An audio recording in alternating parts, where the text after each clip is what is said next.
नमस्कार दोस्तों। नमस्कार दोस्तों, आपका अपना YouTube channel brilliant physics classes Gurusarai में आप सभी का हार्दिक स्वागत है, वंदन है, अभिनंदन है। आज मैं अंकित सेन पुनः उसी टॉपिक की जो वैद्युत क्षेत्र एवं वैद्युत आवेश आपका जो लेसन फर्स्ट है, आज उसका मैं पार्ट 4 आपके सामने लेके आया हूं। क्योंकि बेटा मैंने आपको कॉन्सेप्ट बताया था कि जो Q बराबर प्लस माइनस एन ही होता है, इसका आपका उपयोग आपको कहां करना है, इसका सवालों में इसका प्रयोग कैसे करेंगे आप। तो चूंकि बेटा आज हम उसी के कॉन्सेप्ट के बारे में बात करेंगे आपसे, तो बेटा बहुत ही बेहतरीन कॉन्सेप्ट है ये और बहुत ही बढ़िया सवाल इसके ऊपर आते हैं और विकल्प यहां से आपके पास बन के आता है। तो बेटा 1 या 2 नंबर में यहां से विकल्प आपके सामने बन के आएगा। तो पहला सवाल देखो, सीधी बात ना करते हुए सीधा पॉइंट पे आते हैं और पहला क्वेश्चन आपके स्क्रीन पर ये रहा। तो देखिए बेटा, Q बराबर प्लस माइनस एन, ये फॉर्मूला फंडामेंटल आपको हम बता चुके थे। इसमें Q क्या होता है, वस्तु का आवेश, N क्या होता है, इलेक्ट्रॉन की संख्या, नंबर्स ऑफ इलेक्ट्रॉन, और E क्या होता है, इलेक्ट्रॉन पर आवेश कितना होता है, 1.6 गुणे 10 की घात माइनस 19 कूलम। बेटा इसी के ऊपर डिपेंडेड पहला क्वेश्चन आपके सामने यह है, कॉन्सेप्चुअल मेथड में है कि किसी वस्तु पर 5 इलेक्ट्रॉनों की कमी है, किसी वस्तु पर 5 इलेक्ट्रॉनों की कमी है, वस्तु पर कितना आवेश एवं प्रकृति भी ज्ञात करनी है आप। तो देखिए बेटा, अब ये बताइए आप, पहले तो ये है कि किस किस का मान आपको दिया है उसको आप राइट कर लें। Q का मान क्या है, N का मान क्या है, E का मान फिक्स होता है, पता है आपको। तो बताइए किसी वस्तु पर 5 इलेक्ट्रॉनों की कमी है। अब बताइए भैया, 5 इलेक्ट्रॉनों की कमी है, तो ये काय का मान है, N का मान। नंबर्स ऑफ इलेक्ट्रॉन कितने हैं, 5। तो बताइए N बराबर कितना है, 5। कितना है N का मान, 5। अब यहां देखिए आप, इलेक्ट्रॉनों की कमी है, वस्तु पर कितना आवेश, भैया वस्तु पर आवेश पूछा है आपसे।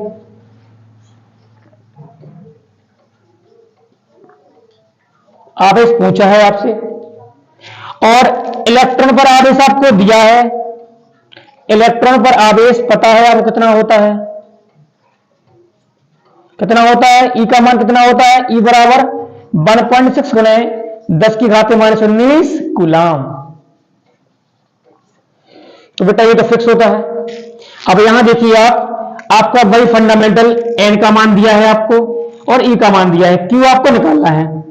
तो यहां देखो वस्तु पर आवेश क्या होता है, Q, ये आपको निकालना है। तो बेटा यहां देखो सीधा फॉर्मूला आपके पास, Q बराबर क्या हो जाएगा, प्लस माइनस एन। क्या हो जाएगा, प्लस माइनस एन लगाएंगे अभी हम, ठीक। तो Q बराबर क्या हो जाएगा, एन। तो बेटा Q बराबर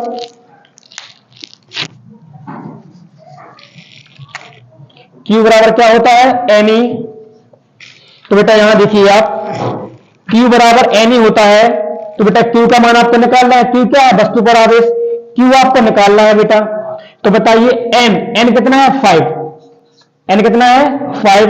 और E कितना होता है, फिक्स होता है, 1.6 गुणे 10 की घात माइनस 19। तो भैया Q बराबर देखिए बेटा, 16 पंचे 80, 16 पंचे 80, कितना हो जाएगा भैया 8.0। देखो यहां पर 16 पंचे क्या होता है, 80। और बेटा डेसिमल देखो आप, डेसिमल दशमलव है आपका, एक अंक के बाद लगा है। तो 16 पंचे 80 और आपका जो डेसिमल है आप यहां पर 0 पॉइंट के आगे लगा दो आप। तो 0 को इसको आप आगे लगा दो, क्या हो जाएगा 8.0 गुणे 10 की घात माइनस 19 कूलम। ये बेटा आपका आंसर हो जाएगा। तो फर्स्ट क्वेश्चन का बेटा आपका आंसर ये रहा, इसको देख लीजिए आप। बेटा बात करते हैं सेकंड क्वेश्चन की। तो उसमें आप देख लीजिए, 1 कूलम ऋण आवेश पर, 1 कूलम ऋण आवेश पर कितने इलेक्ट्रॉनों की कमी या अधिकता है। तो बेटा एक चीज और, इसकी आपको प्रकृति भी निकालनी है। तो बेटा आप ये देखिए प्रकृति कैसे निकालेंगे इसकी हम।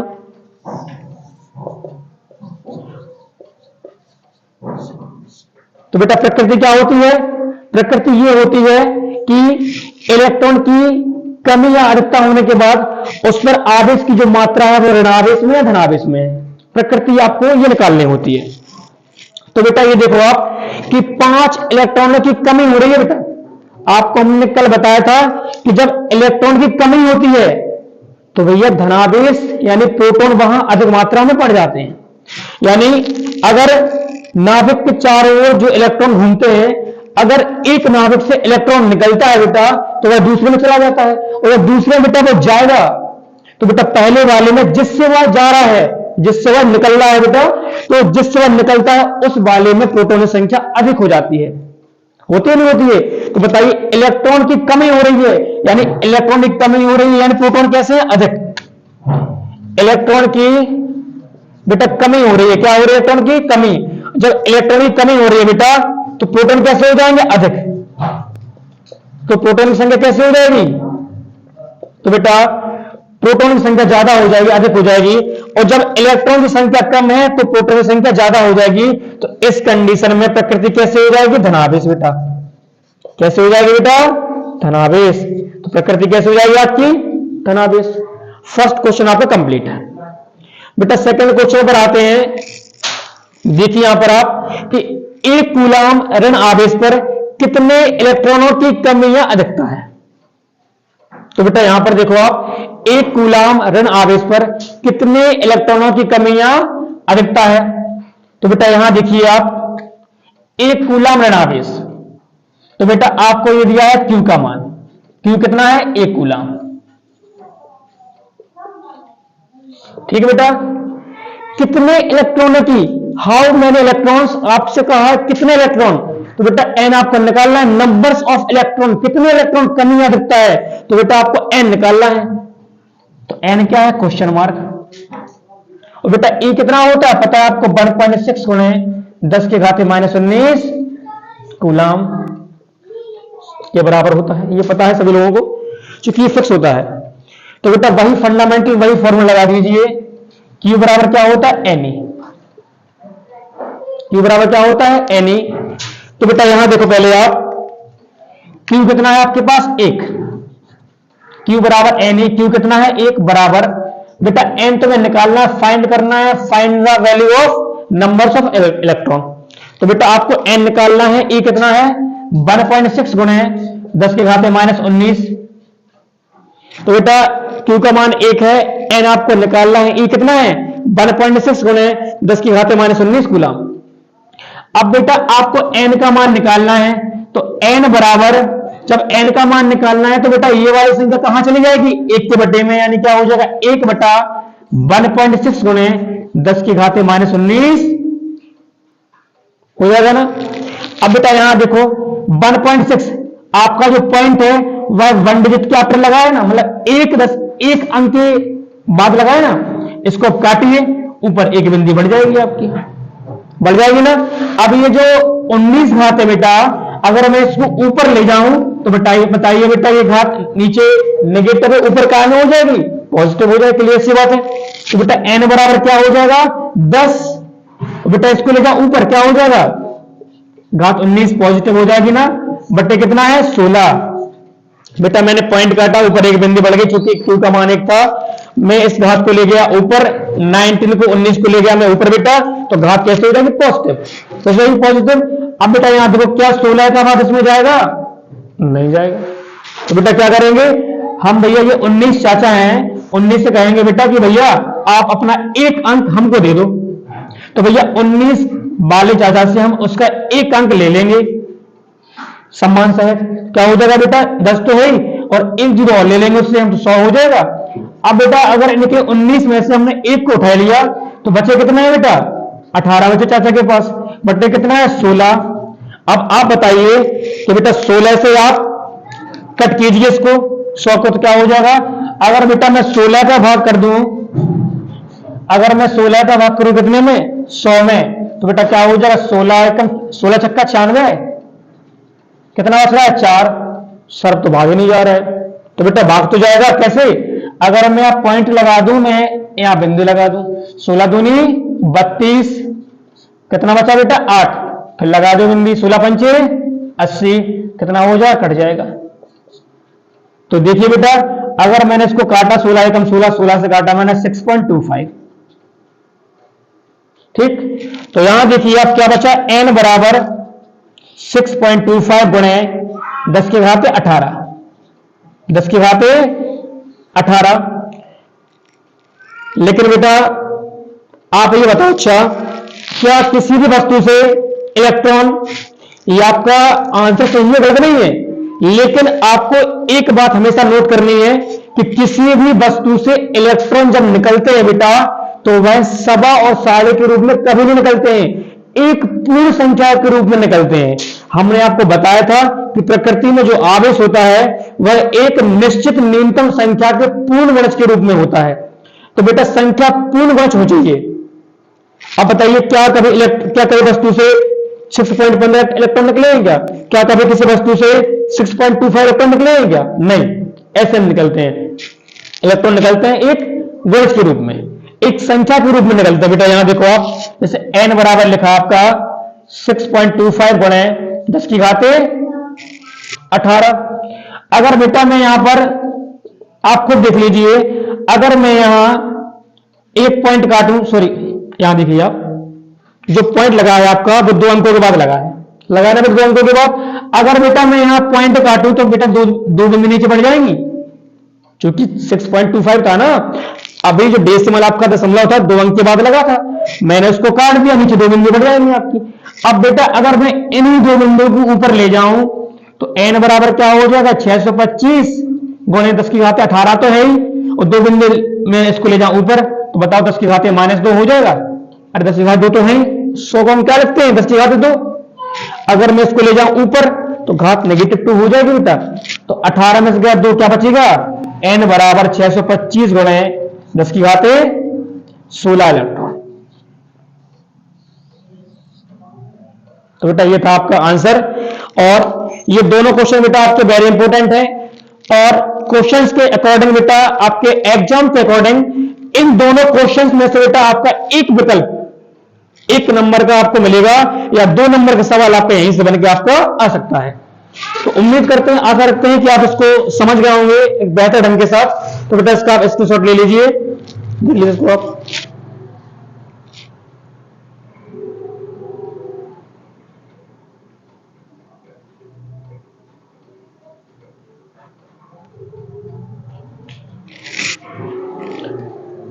ठीक है बेटा, साफ करते हैं इसको फिर।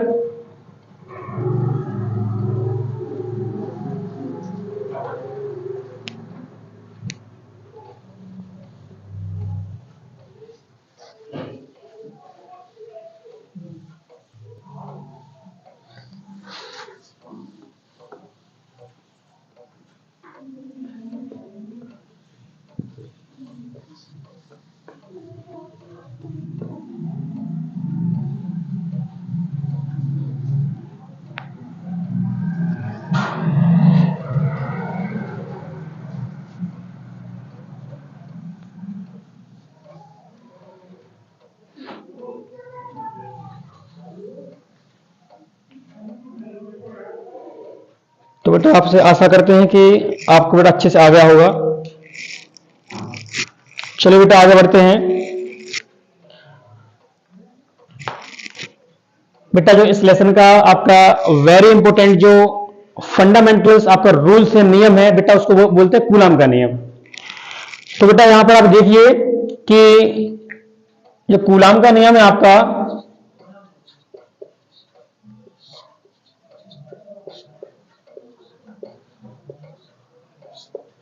उसको समझिए आप। जो इस लेसन का वेरी इंपॉर्टेंट टॉपिक है आपका कूलाम का नियम, तो बेटा उसको आपको समझना है। देखो बेटा जो कूलाम का नियम है, जो बेटा कूलाम का नियम है, देखो बेटा किसने दिया था, बताया था हमने आपको कि जो आपके वैज्ञानिक थे coulomb, Charles Augustin day coulomb. तो बेटा इन्होंने इस नियम को दिया था। और बेटा अगर मैं बताऊं आपको कि करीबन 1750-85 बीच घटना है ये आपकी, तो बेटा इन्होंने करीबन इस सन में इस नियम को दिया था। और बेटा एक चीज और है, इन्होंने जब इस नियम को दिया तो बेटा ये जो नियम था यह आपका स्थिर बिंदु आवेशों के मध्य लगने वाले बल के लिए था। बेटा जो ये नियम था वह आपका था स्थिर बिंदु के मध्य, स्थिर बिंदु के मध्य लगने वाला बल, या लगने वाला वैद्युत बल। तो बेटा जो कूलम है, जो चार्ल्स आंगस्टीन डे कूलम है, तो बेटा इन्होंने स्थिर बिंदु के मध्य या स्थिर बिंदु आवेशों के मध्य लगने वाले बल को बेटा बताया था। अब बेटा इनका नियम क्या था, नियम सुनिए आप। तो आप यहां देखिए बेटा, इनका बढ़िया नियम है। तो देखिए बेटा, आप मान लिया दो बिंदु आवेश। बेटा बिंदु आवेश क्या होते हैं, बिंदु आवेश बेटा आपके होते हैं छोटे छोटे आवेश, छोटे छोटे बिंदु। क्योंकि बिंदु आवेश है ना, तो छोटे छोटे बिंदु हो जाएंगे आपके। तो इन्होंने क्या किया, दो बेटा बिंदु आवेश है आपके, एक Q1 आवेश है, तो बेटा एक आपका Q2 आवेश है। कैसे है बेटा, स्थिर बिंदु आवेश। कैसे है आपके स्थिर बिंदु आवेश, रुके हुए आवेश। कैसे आवेश है बेटा, स्थिर बिंदु आवेश यानी रुके हुए आवेश।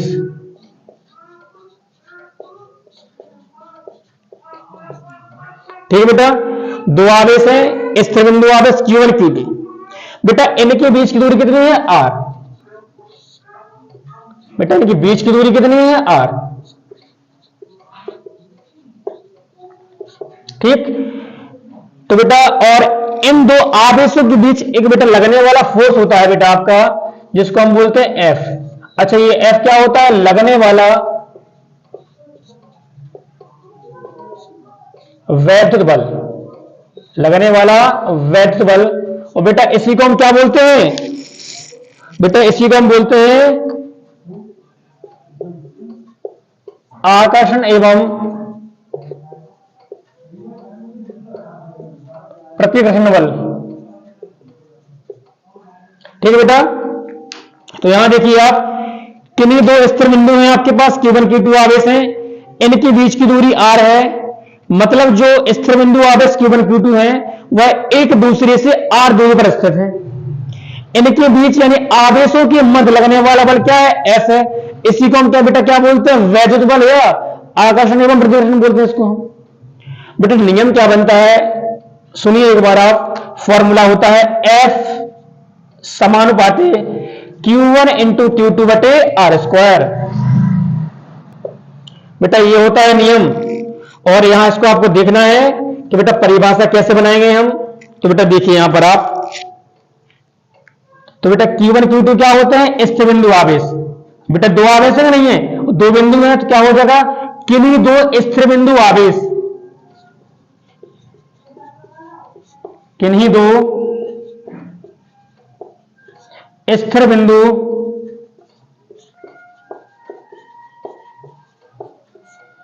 बेटा दो आवेश है ना, आवेश इंटू आवेश क्या हो जाएगा, आवेशों हो जाएगा। तो किन्हीं दो स्थिर बिंदु आवेशों, आवेशों बेटा ये क्या होता है, F लगने वाला मध्य, लगने वाला बल किन्हीं दो स्थिर बिंदु आवेशों के मध्य, यानी मध्य में लगने वाला बल, लगने वाला बल। ठीक है बेटा, तो किन्हीं दो स्थिर बिंदु आवेशों के मध्य लगने वाला बल, तो ये क्या है, स्थिर बिंदु आवेश है, इनके मध्य लगने वाला बल आवेशों के दो बेटा Q1 Q2, Q1 Q2 गुणा में है कि नहीं है, इंटू के फॉर्म में है कि नहीं है, गुणनफल के फॉर्म में है। क्या बोलेंगे, आवेशों के गुणनफल के समानुपाती, आवेशों के गुणनफल। और देखो बेटा अगर दोनों ऊपर ही ऊपर है तो क्या हो जाएगा, समानुपाती। क्या हो जाएगा, समानुपाती। क्या हो जाएगा बेटा, समानुपाती। और बेटा नीचे नीचे क्या होता है, व्युत्क्रमानुपाती। क्या होता है,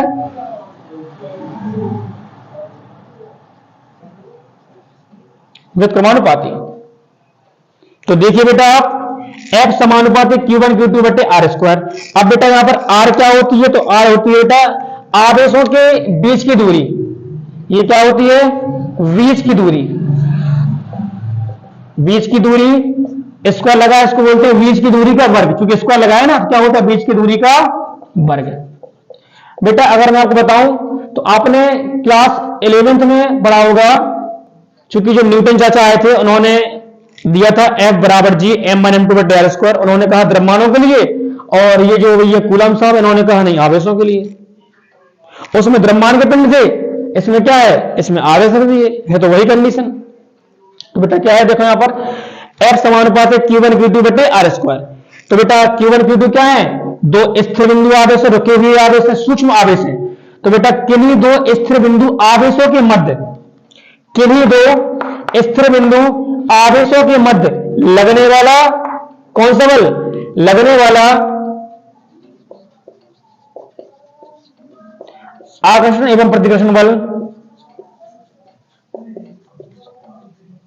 ठीक बेटा, या वैद्युत बल।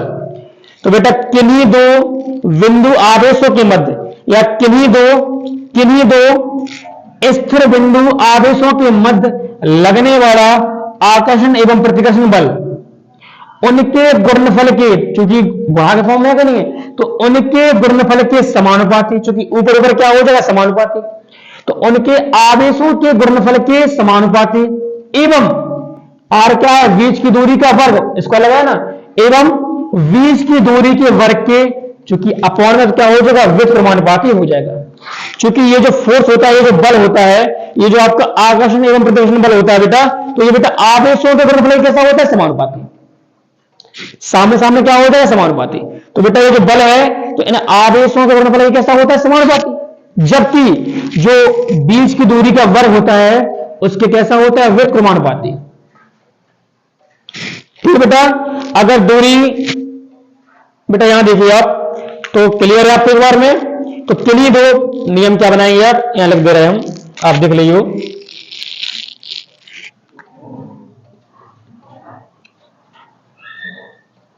किन्हीं दो स्थिर बिंदु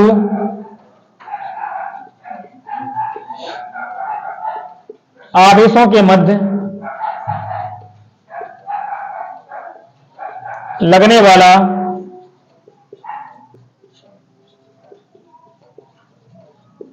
वैद्युत बल, बेटा इसी को हम क्या बोलते हैं, आकर्षण या प्रतिकर्षण। क्या बोलते हैं, आकर्षण या प्रतिकर्षण बल। आवेशों के गुणनफल के समानुपाती, आवेशों के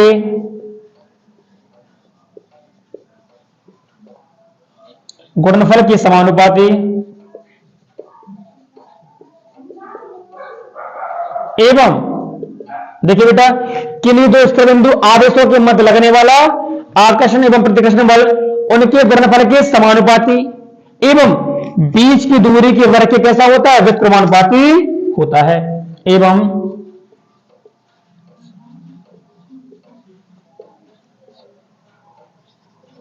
के वर्ग के व्युत्क्रमानुपाती होता है, मतलब भैया उल्टा होता है।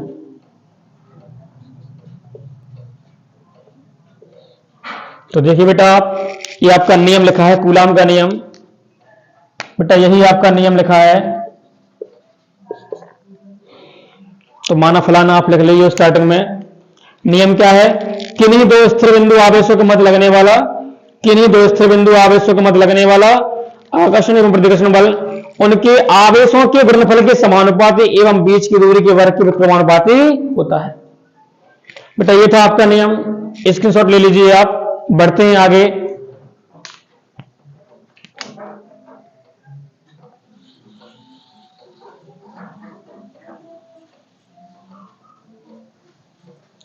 बेटा अगर मैं इस नियम की उत्पत्ति करूं,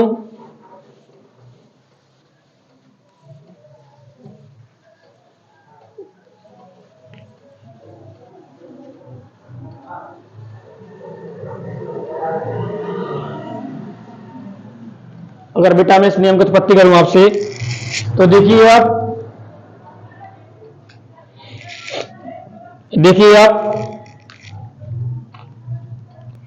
निगमन प्रूविंग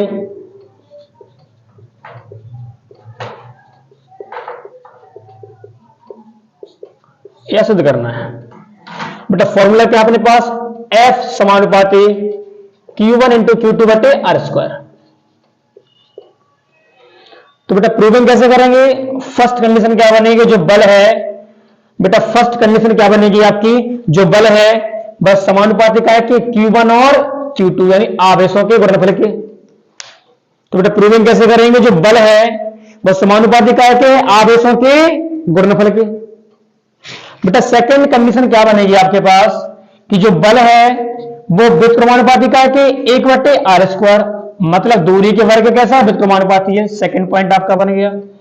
बेटा अगर मैं समीकरण नंबर 1 और 2 को, समीकरण नंबर बेटा मैं 1 व 2 से देखूं, तो क्या बेटा दोनों पर लगने वाला बल समान है कि नहीं है।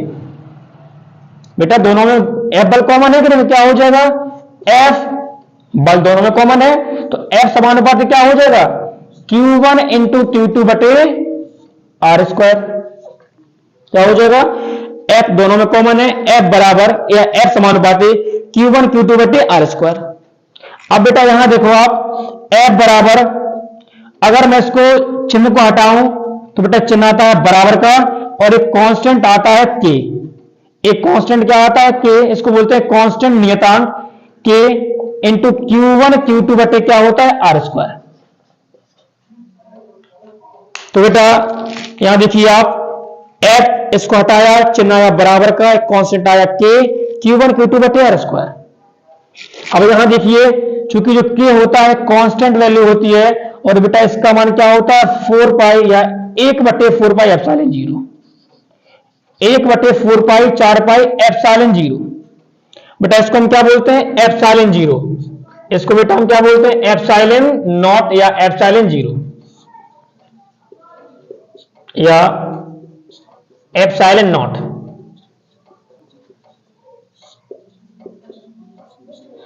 तो बेटा यहां देखिए आप, F बराबर कांस्टेंट आया K, Q1 Q2 बटे आर स्क्वायर। चूंकि बेटा K का मान क्या होता है 1/4 पाई एप्सिलॉन 0। तो यहां देखिए आप बेटा क्या है, F बराबर K, Q1 Q2 बटे आर स्क्वायर। अब बेटा K का मान कितना है, 1/4 पाई एप्सिलॉन 0। कितना है K का मान, बेटा हमने K का मान, जहां K है बेटा वहां हमने क्या रखा, 1/4 पाई एप्सिलॉन 0 इंटू आपका जो लिखा है Q1 इंटू Q2 बटे आर स्क्वायर। ये जैसा है आपका वैसा लिखा है। तो बेटा एक फॉर्मूला आपका यहां से बनेगा, या जो आपको राशि दी है 1/4 पाई एप्सिलॉन 0, बेटा इसका मान होता है 9 गुणा 10⁻⁹। कितना होता है बेटा, जो आपको मान दिया है 1/4 पाई एप्सिलॉन 0, बेटा इसका मान होता है 9 गुणा 10⁹। ठीक, तो इसका मान उठा के आप यहां रख दो, तो क्या हो जाएगा, F बराबर 1/4 पाई एप्सिलॉन 0, क्या है इसका मान 9 गुणे 10⁹। क्या होता है Q1 इंटू Q2 बटे आर स्क्वायर। चूंकि F है क्या में आएगा, न्यूटन में। तो बेटा एक ये होता है फॉर्मूला। कुछ नहीं किया, समीकरण नंबर 1 बनाए, आवेश और गुणनफल के समानुपाती होता है, बीच की दूरी के वर्ग के व्युत्क्रमानुपाती होता है। 2 यहां से बेटा पॉइंट बन गए आपके। समीकरण नंबर 1 व 2 से मैंने कॉमन लिया बल को, तो इसको हटाया, कांस्टेंट आया K का मान रखा 1/4 पाई एप्सिलॉन 0, और बेटा 1/4 पाई एप्सिलॉन 0 का मान कितना होता है 9 गुणा 10⁹। यहां से आपका फॉर्मूला आ गया। तो बेटा इसको आप स्क्रीनशॉट ले लीजिए एक बार। और बेटा देखिए यहां पर, जहां पर जो एप्सिलॉन 0 होती है या होता है एप्सिलॉन 0, तो इसको हम क्या बोलते हैं एप्सिलॉन नॉट, और इसको हम क्या बोलते हैं निर्वात की वैद्युतशीलता। निर्वात की वैद्युतशीलता। तो बेटा हम जो एप्सिलॉन नॉट है इसको हम क्या बोलते हैं निर्वात की वैद्युतशीलता। और एप्सिलॉन 0 का मान अभी आपको हम निकालना बता रहे हैं कि एप्सिलॉन 0 का मान, मात्रक और विमा कैसे निकालते हैं, अभी आपको हम सब बता रहे हैं। अब इसका आप स्क्रीनशॉट ले लीजिए, बढ़ते हैं फिर आगे।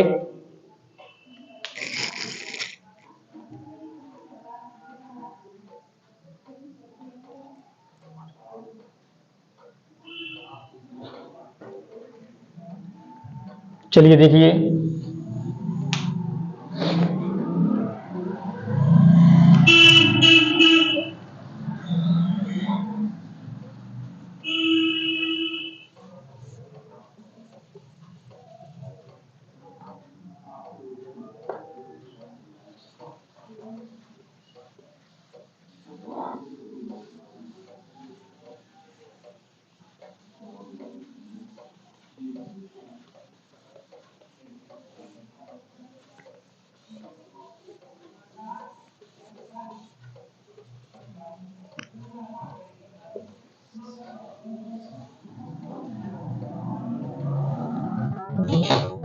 बेटा पेपर में बहुत पूछते हैं, पेपरों में बहुत ज्यादा पूछते हैं बेटा आपसे कि बताइए आप कि जो एप्सिलॉन नॉट होता है, जो एप्सिलॉन जीरो होता है, उसका मान, मात्रक और विमा क्या होते हैं। तो बेटा देखो यहां पर जो एप्सिलॉन जीरो है आपका, उसका पहली बात तो ये है कि आप एप्सिलॉन जीरो का मात्रक, मान एवं विमा कैसे निकालेंगे आप।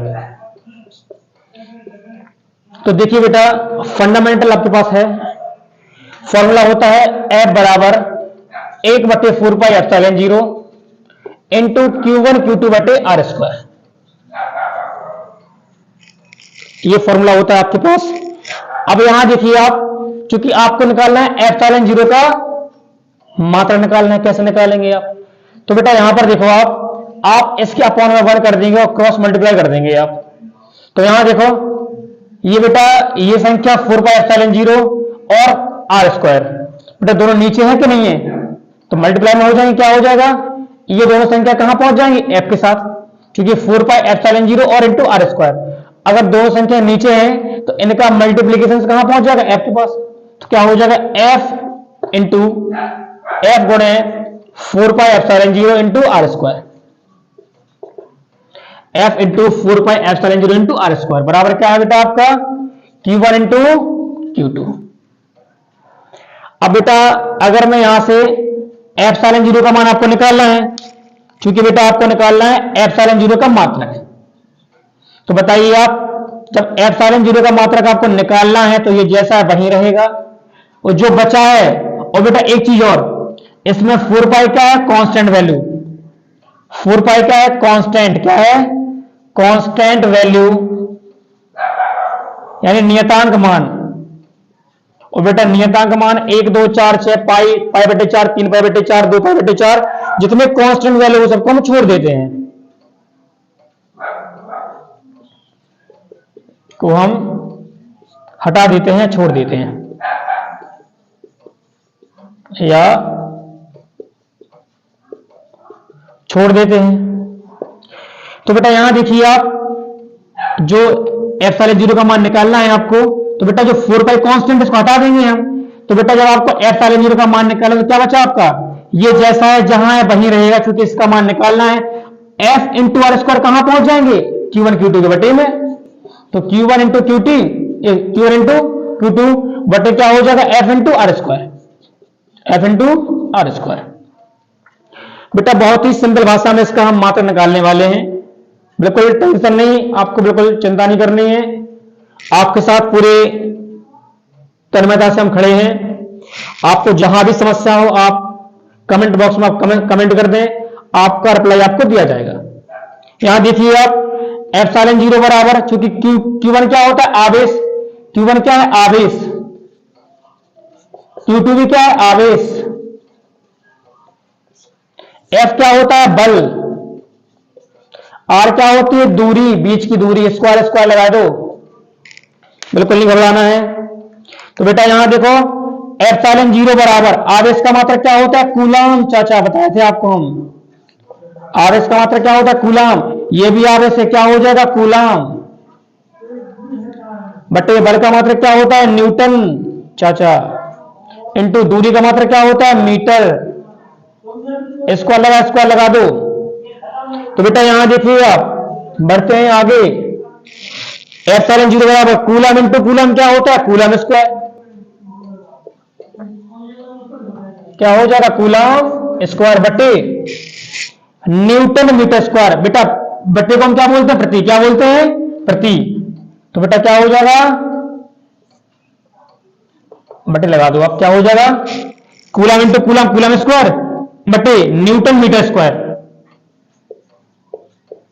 Newton metre square. और बेटा इस बटे को हम क्या बोलते हैं? प्रति। या क्या हो जाएगा? कूलम स्क्वायर प्रति न्यूटन मीटर स्क्वायर। ये बेटा इसका मात्रक है। किसका? एप्सिलॉन जीरो का बेटा ये मात्रक है। अगर बेटा मैं विमा की बात करूं तो बेटा विमा कैसे निकालते हैं? यहां देखिए आप, बहुत सिंपल भाषा में बेटा विमा कैसे निकालते हैं। विमा देख लीजिए आप, आपके पास चूंकि पूरा फॉर्मूला है, आप बना सकते हैं। चूंकि बेटा क्या है? कूलम। क्या होता है? कूलम। और बेटा यहां देखो कूलम की विमा कैसे बनती है, हम आपको बताए थे कि जो आवेश होता है, आवेश क्या होता है? यहां देख लीजिए आप, हल्के से फॉर्म में देख लीजिए आप, आवेश का मात्रक होता है कूलम, और जो आवेश की विमा आएगी वही तो कूलम की विमा होगी। तो आवेश या कूलम की विमा, क्योंकि कूलम ही आवेश का मात्रक होता है, तो जो कूलम की विमा है वही तो आवेश की विमा हो जाएगी आपकी, या जो आवेश की विमा है वही तो कूलम की विमा हो जाएगी आपकी। तो बेटा Q बराबर क्या होता है? I into T. तो Q बराबर I क्या होती है? धारा, प्रवाहित धारा। I क्या होती है? धारा। और T क्या होता है? समय। तो बेटा धारा की विमा क्या होती है? A। क्या होती है? एम्पियर। धारा का मात्रक क्या होता है? एम्पियर। तो रूट करते हैं A से। समय का मात्रक क्या होता है? T। तो बेटा विमा क्या हो जाएगी? AT। तो बेटा बताइए यहां पर Q क्या है? आवेश। और आवेश की विमा क्या होती है? बेटा आवेश की विमा होती है AT। ठीक। तो बेटा यहां देखिए आप, आवेश यानी या कूलम, आवेश या कूलम, तो बेटा विमा कैसे होती है? सेम। तो यहां देखिए बेटा आप कि जो आपको निकालना है मात्रक, सॉरी विमा निकालनी, विमा कैसे निकालेंगे आप? तो बेटा यहां देखो आप, चूंकि कूलम स्क्वायर बटे क्या है? Newton metre square.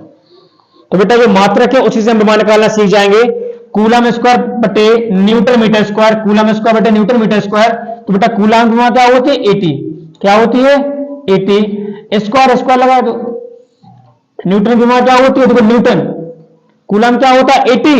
कूलम की विमा क्या होती है? AT स्क्वायर स्क्वायर लगा दिया हमने। अब यहां देखिए आप, नीचे क्या है? न्यूटन। न्यूटन यानी काय का मात्रक? बल का मात्रक।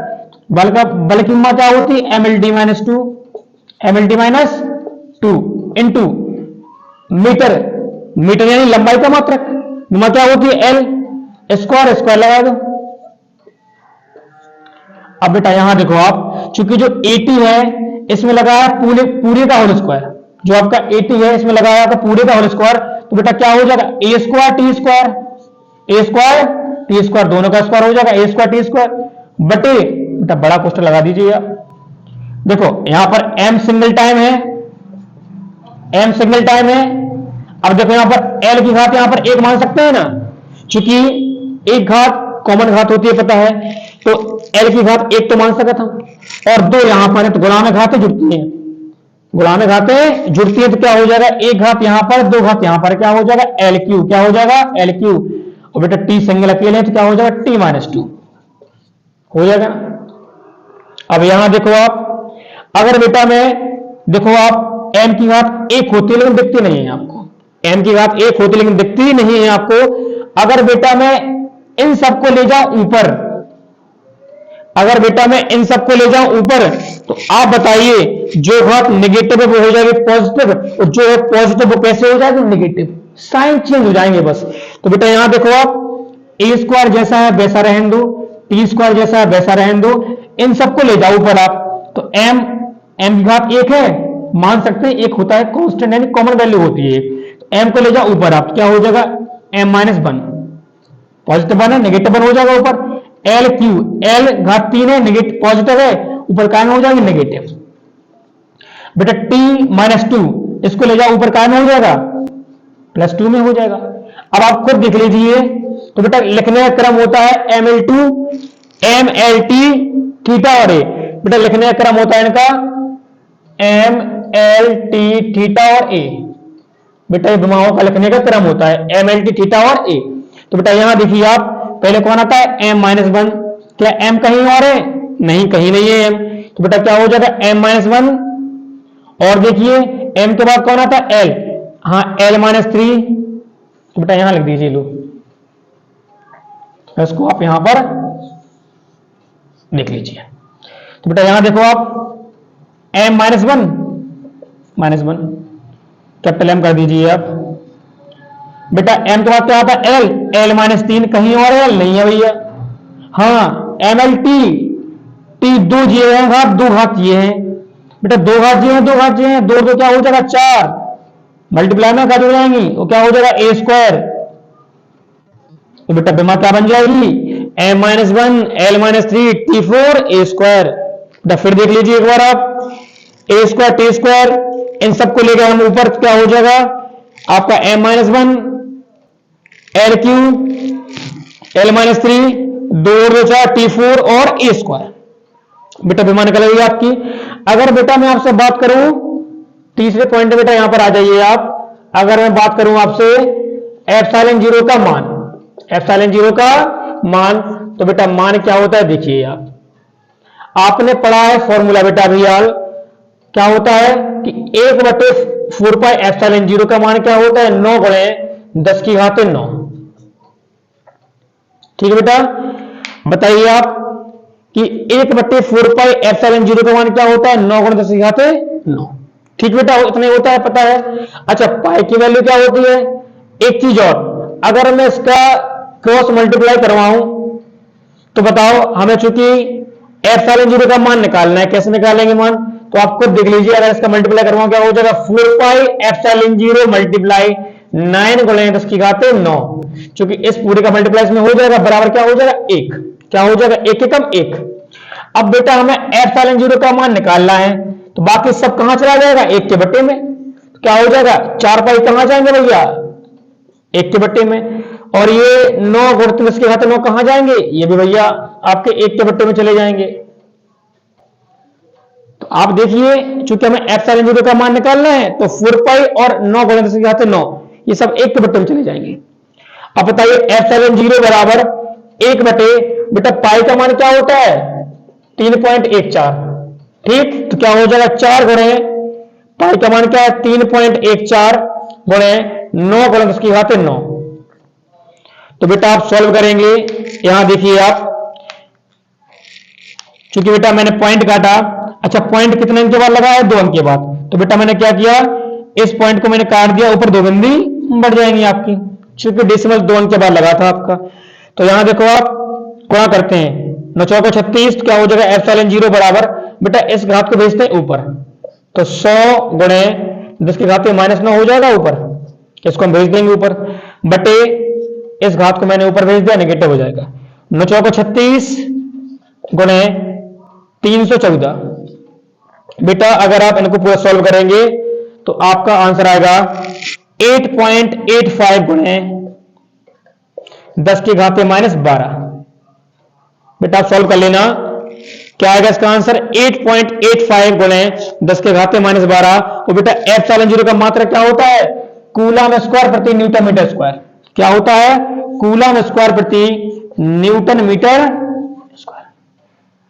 ठीक है बेटा, तो मान क्या होता है इसका 8.85 गुणे 10 के घात -12 कूलम स्क्वायर प्रति न्यूटन मीटर स्क्वायर। इसको आप सॉल्व कर लेना और इसको आप एक बार अच्छे से नोट कर लीजिए।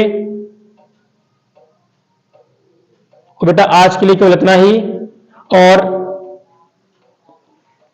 आपका जो कूलाम का नियम है, एप्सिलॉन जीरो का मान मात्रक और विमा है, बेटा आज के लिए केवल इतना ही, और मिलते हैं कल आपसे पार्ट 5 में। और आपको जो भी समस्या बेटा हो तो आप कमेंट बॉक्स में आप कमेंट जरूर करें, आपकी सभी समस्याओं का हल ब्रिलियंट फिजिक्स क्लासेस बिल्कुल देगी। तो बेटा मिलते हैं कल, और आज के लिए इतना ही। जय हिंद, वंदे मातरम, बेटा भारत माता की जय।